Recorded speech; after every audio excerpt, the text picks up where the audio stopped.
Have you ever gotten free money? In crypto, there's something called an airdrop, where people send you free tokens. But is it safe? Let me explain in simple words. What is an airdrop?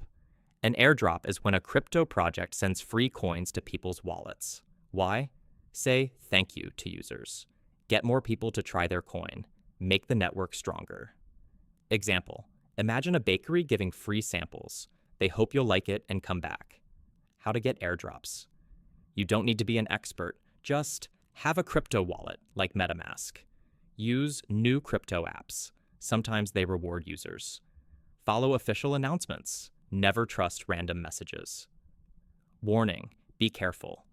Not all airdrops are good. Some are tricks to steal. Never share your private keys like a password. Click suspicious links, even if they say congratulations. Expect to get rich. Most free coins are small. Real examples.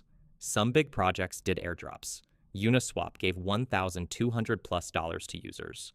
Arbitrum gave free tokens to early supporters. So, airdrops can be fun, but always be safe.